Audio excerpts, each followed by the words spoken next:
नाम हो wild life safari और सफारी करने के लिए आपने अच्छे खासे पैसे भी खर्च किए हों, पर जब आप वाइल्ड लाइफ सफारी करने जाएं तो आपको वाइल्ड लाइफ के नाम पे स्पॉट हो सिर्फ कुछ डियर्स या फिर कभी कभी वो भी नहीं, तो दिल तो टूटेगा ही ना।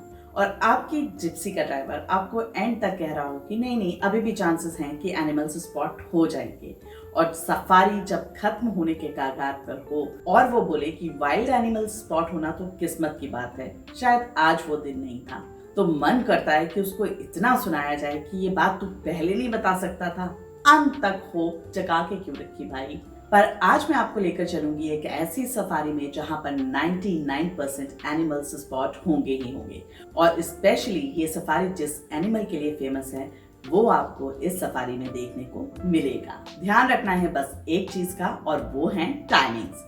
तो चले।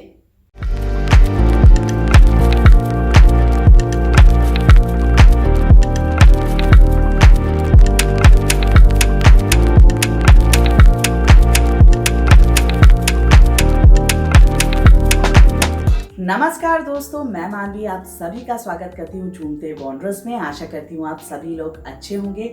आज के वीडियो में मैं आपको लेकर चल रही हूँ राजाजी नेशनल पार्क, जो उत्तराखंड में स्थित है, और ये राजाजी यानी हाथियों के लिए बहुत फेमस है। राजाजी नेशनल पार्क हरिद्वार से ऋषिकेश के बीच में स्थित है, और इस जंगल में अपने व्हीकल से जाने के लिए आपको 50 रुपीज पर डे के हिसाब से रोड टैक्स देना पड़ता है। ये जगह चिला वाइल्ड लाइफ सेंचुरी के भी नाम से जानी जाती है, और इसकी सड़क सुबह 7 बजे से लेकर शाम 7 से 8 बजे तक खुली रहती है। मेनली सनराइज से लेकर सनसेट तक ये रोड ओपन रहता है, और सनसेट के बाद इस रोड पर जाना बिल्कुल भी अलाउड नहीं है। यहाँ ठहरने के लिए JMVN का गेस्ट हाउस है, जिसमें आपको बेसिक रूम से लेकर हट्स तक रुकने के लिए मिल जाएंगे।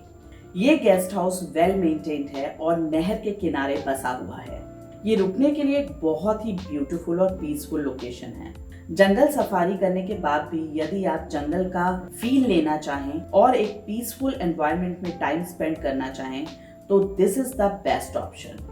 आप गेस्ट हाउस से बाहर निकलकर जब वॉक करते हैं तो नहर बिल्कुल साथ है। ये नहर बहुत बड़ी है जो रुड़की से भी आगे तक जाती है। इसके अलावा इस एरिया में 2 से 3 गेस्ट हाउस आपको और मिल जाएंगे रुकने के लिए, बट ये लोकेशन बेस्ट है। राजाजी नेशनल पार्क यहाँ से वॉकिंग डिस्टेंस पे है। जंगल के आसपास होना, इनफैक्ट जंगल के बीचों बीच ही होना, इस जगह को और भी इंटरेस्टिंग बनाता है।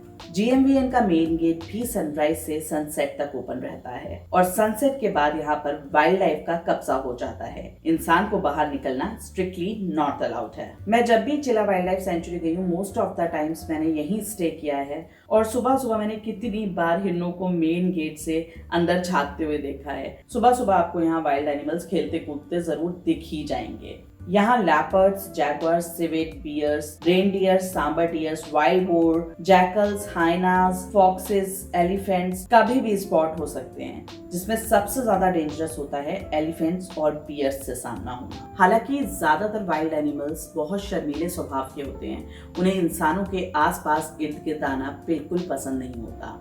पर यदि गलती से आपका इनसे सामना हो जाए तो आप भूलिएगा मत कि आपके पास इनका 5% बल भी नहीं है, और आप इनके साथ किसी भी तरीके से मुकाबला नहीं कर सकते। तो सबसे पहली चीज कि कभी भी आप जंगली जानवरों की आंखों में आंखें डाल के मत देखिए, और बिल्कुल स्टैचू बन के खड़े हो जाइए, क्योंकि आप इनसे तेज कभी नहीं दौड़ सकते। बाकी फिर आपकी किस्मत है कि आपको जाने देते हैं या फिर आपके साथ क्या करते हैं। इस सड़क पर ही आपको हाथी का मल जगह जगह पड़ा मिलेगा, और आपके अंदर ऐसी उत्तेजना पैदा करेगा कि हाथी बस आसपास ही है, और आज तो आपको सड़क पर ही उसके दर्शन हो जाएंगे।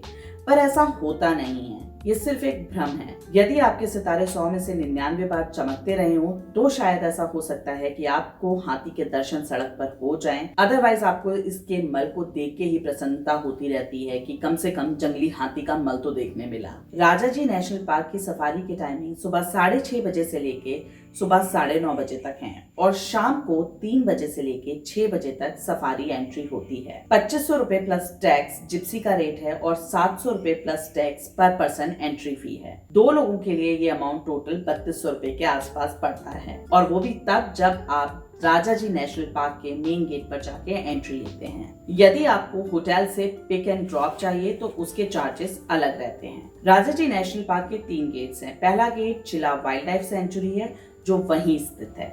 दूसरा गेट मोतीचूर गेट है जो कि चिला से करीब 18 किलोमीटर की दूरी पर ऋषिकेश से होते हुए देहरादून के रास्ते पर है, जहां पर पहुंचने के लिए आपको 30 मिनट का समय लगता है। और तीसरा गेट है झिलमिल गेट जो चिला से नजफगढ़ नैनीताल वाले रास्ते पर मिलेगा। चिला से करीब 24 किलोमीटर की दूरी पर है और यहाँ पहुंचने में आपको लगभग 40 मिनट का समय लगता है यदि ट्रैफिक ठीक ठाक है। तो सबसे पहले मैं आपको लेकर चलती हूँ चिला वाइल्ड लाइफ सेंचुरी। आज से करीब 10 साल पहले जब मैं यहाँ पहली बार गई थी, उस समय यहाँ पर अपना व्हीकल अंदर लेकर जाना अलाउड था और ये जंगल हमने अपनी गाड़ी से कवर किया था। ये जंगल बहुत ही विशाल और खूबसूरत है जो चिला से शुरू होकर जिम कॉर्बेट तक टच होता है। हालांकि सफारी करने के लिए अपने ट्रैक्स बने हुए हैं और आप उन ट्रैक्स के अलावा जंगल में इधर उधर और कहीं नहीं जा सकते। जिन जानवरों के बारे में मैंने आपको शुरुआत में बताया, उनके अलावा यहाँ पर Himalayan yellow throated martins, Himalayan and sloth bears और ऑलमोस्ट 315 टाइप्स की बर्ड स्पॉट की जाती हैं। पर सफारी के दौरान आपको सबसे ज्यादा चांसेस होते हैं रेन डियर से स्पॉट होने के, और सांबर डियर भी आपको देखने के लिए मिल जाता है। रेन डियर्स झुंड में रहते हैं, सांबर डियर आपको 1 या 2 इकट्ठे मिलेंगे, वो झुंड में नहीं रहते। आप यहाँ बर्ड्स वॉच कर सकते हैं, बहुत अच्छी अच्छी बर्ड्स भी आपको यहाँ देखने के लिए मिलेंगी।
जगह जगह पर हाथियों का मल आपको जरूर देखने को मिलेगा। यदि आपकी किस्मत बहुत ही अच्छी हुई तो शायद आपको इस जंगल में कोई जंगली हाथी स्पॉट हो जाए, नहीं तो आप जंगल का लुत्फ उठाकर तो वापस आ ही सकते हैं। जंगल बहुत विशाल और खूबसूरत है। 100 में से 2 या 3 बार ही ऐसा होता है कि यहाँ पर हाथी, भालू या गुलदार किसी टूरिस्ट को स्पॉट हो। जंगल नो डाउट बहुत ही खूबसूरत है, पर gate number 1 wild life spot करने के लिए एक अच्छा ऑप्शन नहीं है।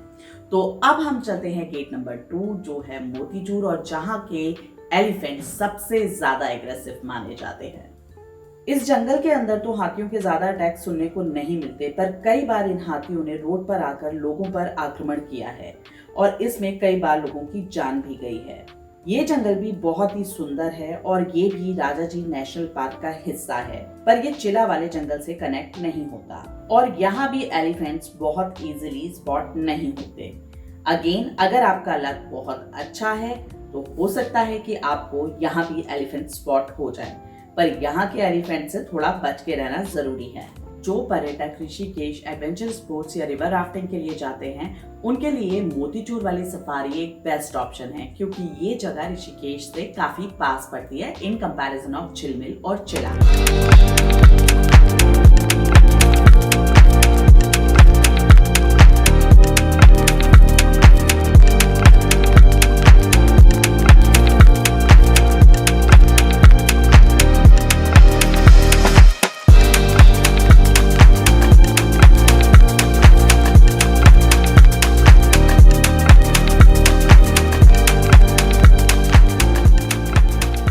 तो राजा जी को स्पॉट करने के लिए हमारे 2 गेट्स डिस्क्वालीफाई कर चुके हैं और अब बचा है सिर्फ एक गेट जो है झिलमिल। तो ये तो आपको पता चल ही गया होगा कि झिलमिल में राजा जी स्पॉट होंगे, पर कब, किस टाइम पे और किस जगह पर। पर ये जानने के लिए आप वीडियो को अंत तक जरूर देखिए और कुछ भी मिस मत कीजिएगा। इस वीडियो में मैंने आपको बहुत सारी ऐसी जानकारियां प्रदान की हैं जो आपको वहां कोई नहीं देने वाला और इंटरनेट पे भी नहीं मिलेंगी। पर आगे बढ़ने से पहले मैं आपसे यही रिक्वेस्ट करूंगी कि अगर आपने अभी तक मेरे चैनल को सब्सक्राइब नहीं किया तो प्लीज मेरे चैनल को सब्सक्राइब कीजिए, वीडियोस को लाइक कीजिए, अपने फ्रेंड्स एंड फैमिली के साथ शेयर कीजिए और बेल आइकन प्रेस करना बिल्कुल मत भूलिए। आपके एक छोटे से एफर्ट से मुझे बहुत मोटिवेशन मिलती है। तो अब चलते हैं वीडियो में आगे। झिलमिल जंगल भी राजाजी नेशनल पार्क का ही हिस्सा है, पर यह जंगल चिला जंगल से कनेक्ट नहीं होता। यदि आपको झिलमिल गेट से एंट्री लेनी है तो आप चिला बिल्कुल मत स्टे कीजिएगा। अगर आपने मॉर्निंग सफारी बुक की है तो बेस्ट यही है कि आप 6 बजे तक झिलमिल जंगल एंटर कर जाएं, जिसके लिए आपको कम से कम 5 बजे चिला से निकलना पड़ेगा। सिर्फ तभी चांसेस हैं कि आपको एनिमल्स स्पॉट हो जाएं, अदरवाइज सिर्फ डियर्स ही आपको यहाँ देखने के लिए मिलेंगे। और सुबह चिला रोड के स्टार्ट और एंड पर बैरिकेड्स लगाकर फॉरेस्ट वाले ताला बंद करके चाबी लेके वहां से फरार हो जाते हैं। फिर चाहे आप कितना भी हॉन्ग करें वो गेट नहीं खुलता और आसपास में कोई भी ऐसा नहीं होता जो आपकी मदद कर सके, क्योंकि फॉरेस्ट वाले चाबी अपने साथ लेकर चले जाते हैं और वहां पर एक चौकी है, वो वहां रुकते ही नहीं है। अगर वो 6:30 बजे या 7 बजे भी ये जगह ओपन करेंगे तो भी आपको यहाँ पहुंचने के लिए कम से कम 40 से 50 मिनट लगेंगे और आपके लिए बहुत लेट हो जाएगा झिलमिल पहुंचना। हालांकि इस रोड पर सुबह सुबह अनेकों जानवर स्पॉट होते हैं। जंगली जानवर उस रोड पर इस तरह टहल रहे होते हैं जैसे हम यहाँ गाय भेड़ बकरियों को सड़क पर टहलते देख पाते हैं।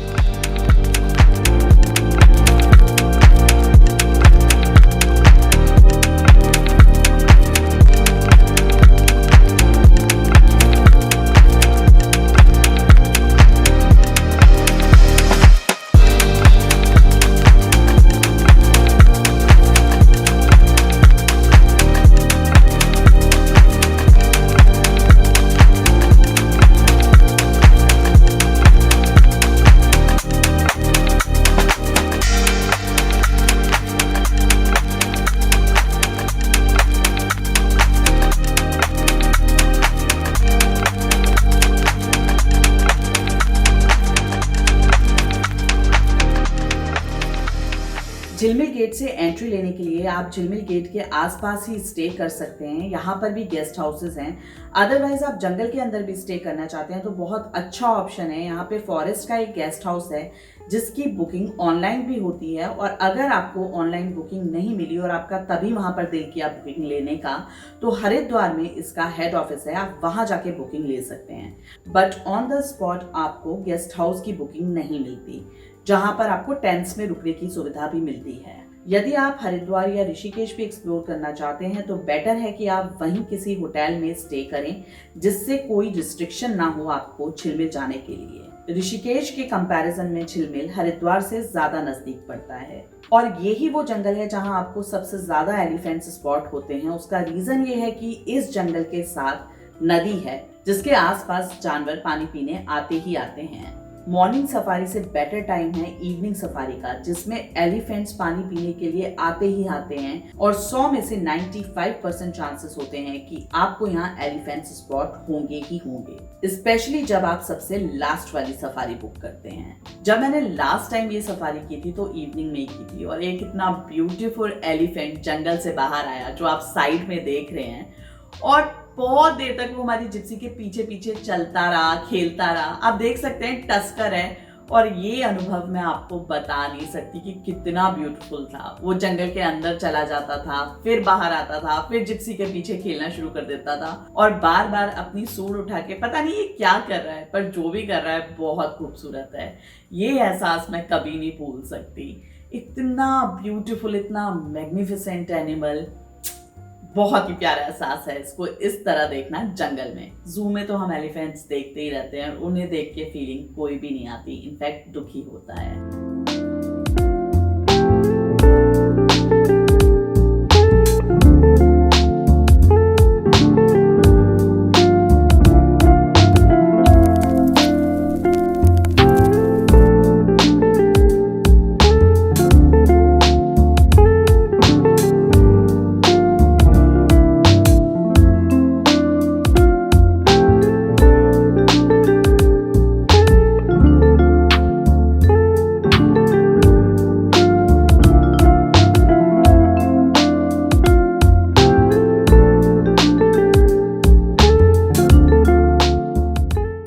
जंगल में आगे जाके एक बहुत बड़ा मैदान है। यहाँ भी मैंने 2 एलिफेंट स्पॉट किए थे। उसमें से एक टस्कर पता नहीं किससे लड़के आया था और उसको खून वून भी निकल रहा था। पर फॉरेस्ट वाले भी इनकी लाइफ में इंटरफेयर ज्यादा करते नहीं हैं। हाँ, उतना इंटरफेयर जरूर करते हैं जब ये जंगल क्रॉस करके कहीं फसलों की चोरी करने जाते हैं। बहुत फसल उजाड़ते हैं ये, और यही हमने यहाँ पर देखा था। ये 2 एलिफेंट्स इस मैदान को क्रॉस करके शाम के वक्त फसल चोरी करने जा रहे थे और फॉरेस्ट डिपार्टमेंट वाले इन्हें ट्रैक्टर की आवाज से डराने की कोशिश कर रहे थे। और आप यकीन नहीं मानेंगे कि एक ट्रैक्टर की आवाज से तो इन पे कोई फर्क पड़ ही नहीं रहा था। ये उसका सामना करने के लिए बिल्कुल तैयार थे। फिर फाइनली इन्होंने 2 ट्रैक्टर्स लाके आवाज निकाली और बहुत तेज उनकी तरफ लेके गए ताकि वो आगे ना बढ़े। पर हाथी बहुत हठी होता है। वो खड़े रहे और फॉरेस्ट वाले भी उन्हें रोकने की कोशिश करते रहे, क्योंकि ये हाथी जब लोगों के खेतों में घुस जाते हैं तो उनकी फसल उजाड़ देते हैं और किसानों का बहुत नुकसान होता है।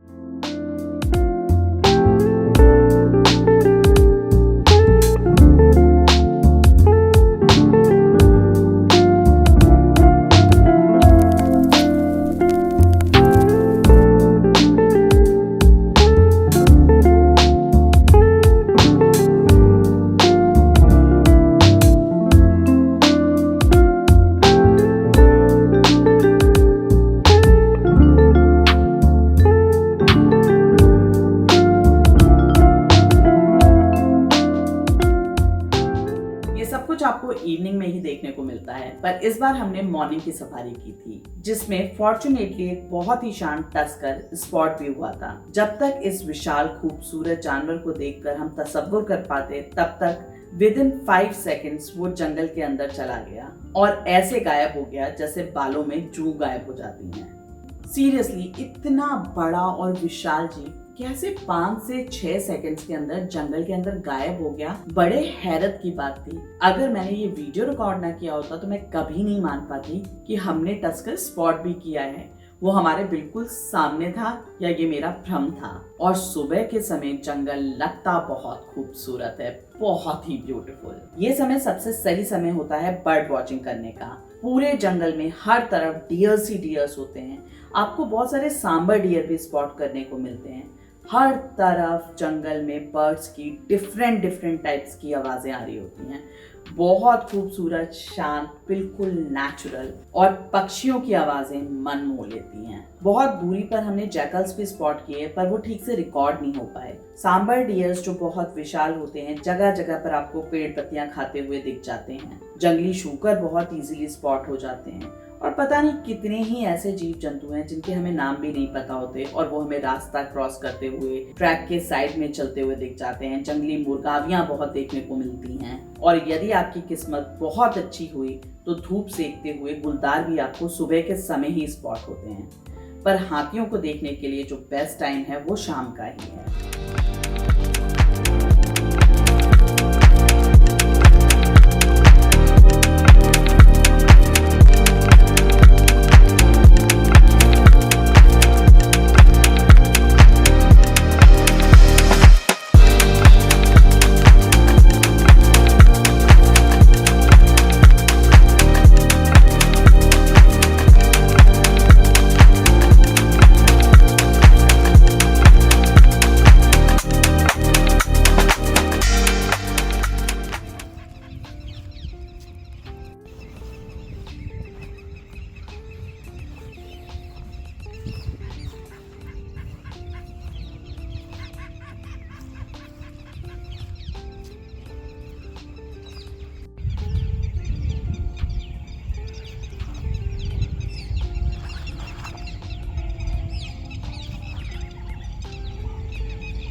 बरसात के मौसम में सभी नेशनल पार्क्स की तरह राजाजी नेशनल पार्क भी बंद हो जाता है। और वैसे भी उत्तराखंड के मौसम को तो हम सब जानते ही हैं, जंगल को सेटल डाउन होने में भी बहुत समय लगता है। तो ये नेशनल पार्क 15 नवंबर से खुलता है और 15 जून तक पर्यटकों के लिए खुला रहता है। पर फिर भी मैं अगर अपने हिसाब और अपने एक्सपीरियंस से बताऊं तो बेस्ट टाइम यहाँ पर विजिट करने का मिड मार्च से लेके 15 जून तक है, क्योंकि गर्मी बढ़ जाती है और गर्मी के बढ़ने के कारण एनिमल्स पानी पीने के लिए बाहर आते हैं और वो एक बेस्ट टाइम होता है एनिमल्स को स्पॉट करने का। अदरवाइज वो जंगल के अंदर ही रहते हैं और उनको स्पॉट करने के चांसेस बहुत कम होते हैं। सफारी करवाने वाले आपको सफारी के एंड तक होपफुल रखते हैं कि एनिमल्स स्पॉट होंगे, फिर किस्मत को ब्लेम करने लगते हैं। यदि आप ज्यादा क्वेश्चंस पूछते हैं तो एंड में आपको बताया जाता है कि एनिमल्स किसी को भी स्पॉट नहीं हो रहे, पर वो ये कभी नहीं बताएंगे कि एनिमल्स कहाँ, किस जगह और किस टाइम पर सबसे ज्यादा स्पॉट होते हैं। अगर वो ऐसा करेंगे तो चिला वाइल्ड लाइफ सेंचुरी या मोतीचूर गेट से एंट्री कौन लेगा, उनका तो धंधा ही चौपट हो जाएगा। तो वो आपको कभी नहीं बताएंगे। और ऐसा भी नहीं है कि एनिमल्स वहां कभी स्पॉट नहीं होते, डेफिनेटली आपके लक पे बहुत डिपेंड करता है। तो अगर आपका वाइल्ड लाइफ सफारी करना ही पर्पस है इस जगह को विजिट करने के लिए, तो झिलमिल गेट बेस्ट जगह है सफारी के लिए और स्टे करने के लिए भी। और यदि आप हरिद्वार और ऋषिकेश भी एक्सप्लोर करना चाहते हैं तो फिर आप हरिद्वार या ऋषिकेश कहीं भी रुक सकते हैं। और अगर आपको जंगल के अंदर रहने वाली फीलिंग चाहिए, प्लस आपको ये भी हो कि थोड़ा सा शहर भी नजदीक हो, तो चिला एक बहुत ब्यूटीफुल जगह है जहाँ पर आप स्टे कर सकते हैं और बहुत ही पीसफुल टाइम स्पेंड कर सकते हैं। और इसका बेस्ट पार्ट है कि आप यहाँ पर इस रोड पे बहुत आगे तक वॉक कर सकते हैं।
जंगल सफारी आप ऑनलाइन भी बुक कर सकते हैं, या आपने जहां जिस होटल में, गेस्ट हाउस में स्टे किया है, आप उनके मैनेजर से भी बात करके सफारी की बुकिंग ले सकते हैं। वो आपको हेल्प कर देंगे सफारी बुकिंग के लिए। उनके पास ऑलरेडी ड्राइवर्स के नंबर होते हैं। तो ये थी कुछ जानकारी जो मैं अपने एक्सपीरियंस से जुटा पाई और आपके साथ शेयर कर पाई। बहुत छोटी छोटी चीजें हैं जो आपको इंटरनेट पे नहीं मिलेंगी, वहां जाने के बाद भी आपको कोई नहीं बताएगा। और यदि मैंने इस तरीके का कोई वीडियो पहले देखा होता और फिर जाके चिलाव विजिट किया होता, तो शायद मुझे राजा जी पहली बार में ही स्पॉट हो गए होते, पर ऐसा हुआ नहीं। अच्छे एक्सपीरियंस थे जितने भी थे, और बहुत मेहनत करके मैंने बहुत सारी विजिट्स के बाद ये वीडियो बनाया है। जितनी जानकारी मैं जुटा पाई मैंने आपके साथ शेयर की है। पर यदि फिर भी आपके मन में कोई प्रश्न है जिसका जवाब मैं यहाँ ना दे पाई हूँ, तो आप कॉमेंट सेक्शन में मुझसे जरूर पूछेगा। जो भी जानकारी मेरे पास होगी मैं आपको जरूर प्रदान करूंगी। और बहुत मेहनत की है मैंने इस वीडियो को बनाने के लिए, तो आशा करती हूँ आपको पसंद आया होगा। अपना फीडबैक जरूर मुझे दीजिएगा। और यदि आपने अभी तक मेरे चैनल को सब्सक्राइब नहीं किया तो चैनल को सब्सक्राइब कीजिए, वीडियोस को लाइक कीजिए, अपने फ्रेंड्स एंड फैमिली के साथ शेयर कीजिए, बेल आइकन प्रेस करना बिल्कुल मत भूलिए। फिर मिलते हैं बहुत ही जल्दी एक नए वीडियो के साथ, एक नई जगह पर। तब तक के लिए नमस्कार।